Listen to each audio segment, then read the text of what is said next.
apa mungkin Imam Mahdi nantinya bisa membangun infrastruktur media, ya kan? Yang seperti sekarang para pemegang kekuatan punya Google dan lain-lain, dan Imam Mahdi akan punya hal-hal tersebut sendiri gitu. Mungkin nggak itu terjadi? Kenyataannya, teknologi ini jauh lebih maju. Jauh.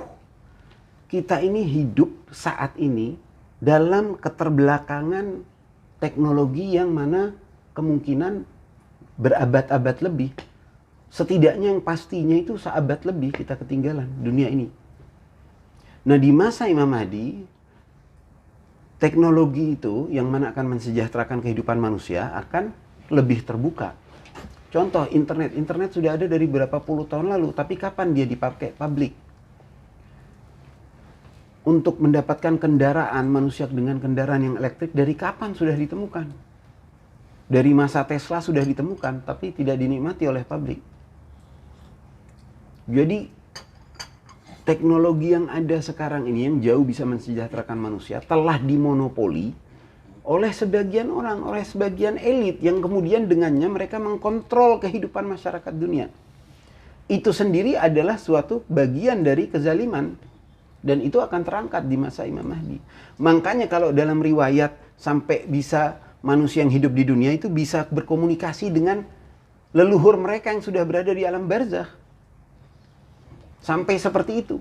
Kalau kita sekarang yang luar biasa takjubnya dengan berkomunikasi yang di barat, di timur, utara, dan selatan, dengan kemajuan internet, net meeting di saat yang sama apa yang terjadi kita bisa lihat dari seluruh dunia, itu sudah luar biasa.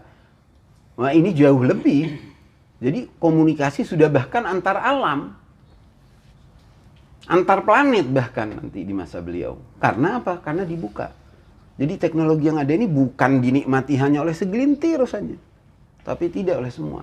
Dan di situ manusia akan mengenal hakikat-hakikat kebenaran, akan terkuak tafsir-tafsir ayat-ayat suci, akan menjadi jelas segala fakta-fakta dan kebenaran-kebenaran. Kemudian dengan hadirnya itu manusia akan jauh lebih sejahtera, lebih enak.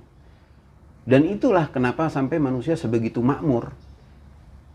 Karena fasilitas yang Allah berikan ini akan dinikmati, bisa dinikmati oleh semua.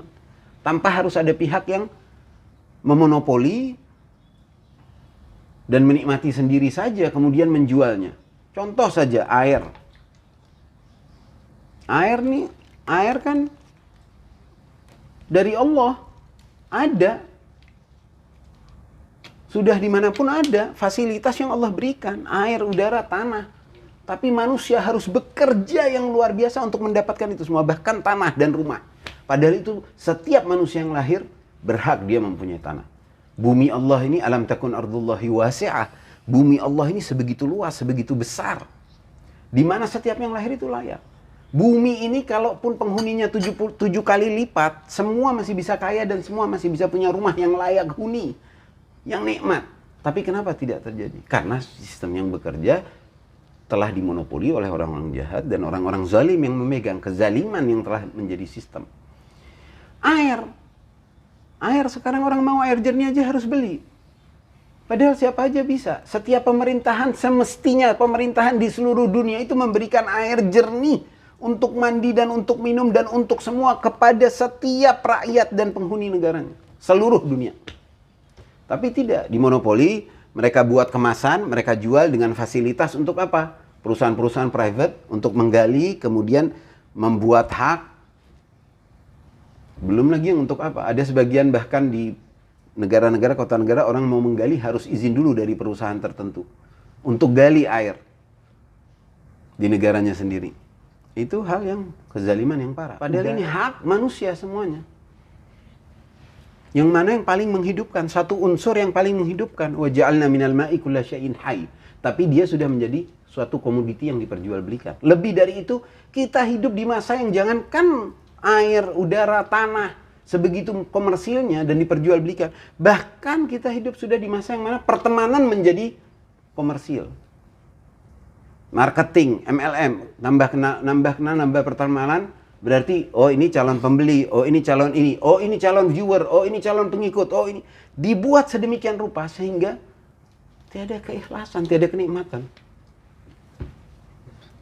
Nah, sebelum lebih panjang, intinya seperti itu. Medianya ya pasti lebih ada, lebih canggih, dan manusia akan melihat gimana kemajuan yang ada setelah berada dalam kepemimpinan beliau. Jadi manusia itu sampai bisa merasakan rasanya hidup yang sebenarnya, merasakan surga yang Allah janjikan di dunia. Karenanya ayatnya itu selalu bersangkutan orang-orang baik yang memang akan menjabat. Semuanya orang-orang yang teruji, yang penuh keimanan, yang hidupnya itu untuk mensejahterakan manusia. Bukan untuk diri, bukan untuk keluarga, bukan untuk klan, bukan untuk partai. Tapi memang untuk kemanusiaan. Terpilih apalagi Imam Mahdinya nanti kan. Walaqad waradna fi zaburi min ba'di dzikri annal arda yarithuha ibadiyas salihun. Dan telah kami cantumkan, kami tuliskan di Zabur, di kitabnya Nabi Daud, min qabli dzikr, sebelum Al-Quran, bahwasannya bumi ini, annal arda yarithuha ibadiyas salihun, bahwasannya bumi ini akan diwariskan ke hamba-hambaku yang saleh. Jadi mereka yang akan nanti memegang dan membuat semua orang hidup itu nikmat. Dan saya juga sedikit merasa terketuk gitu, karena berteman sama beberapa pegiat teknologi, dan para pegiat teknologi yang nggak ada hubungannya sama sudut pandang agama mempunyai pendapat yang sama, di mana kemampuan atau kapabilitas teknologi yang ada hari ini sebenarnya ditahan mungkin dengan tujuan komersil, bahwa segala hal itu harus menghasilkan sesuatu. Sederhananya misalnya uang. Artinya misalnya suatu teknologi yang dijual tahun ini bisa jadi tidak yang sepenuhnya bisa, yang dijual tahun ini mungkin tidak 100% kapabilitas sebenarnya. Dengan tujuan tahun depan dan depannya lagi masih bisa mendapatkan uang kembali gitu. Kedua, tidak hanya uang.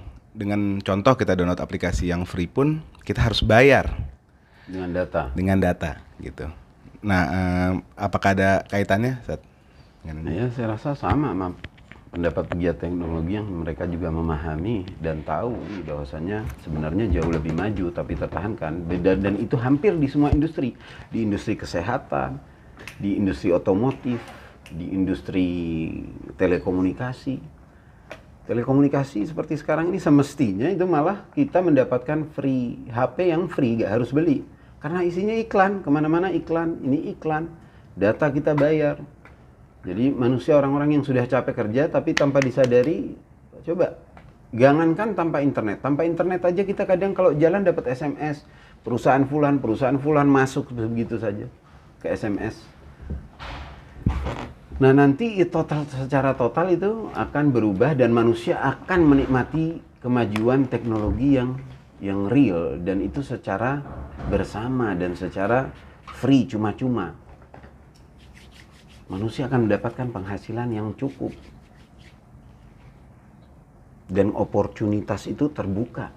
Siapapun yang terampil, yang punya keahlian, yang kerja dalam profesi apapun itu, mereka itu bisa mendapatkan hasil yang cukup. Dan dengan seperti itu kan hidup sendiri itu menjadi sebuah kenikmatan, kebahagiaan, keamanan yang luar biasa. Hati sudah mau saling bersih, orang saling gotong royong. Tidak ada, istilahnya dengan hadirnya dunia yang seperti itu, penyakit hati itu menjadi tidak ada ruang. Kebencian itu juga bisa turun drastis.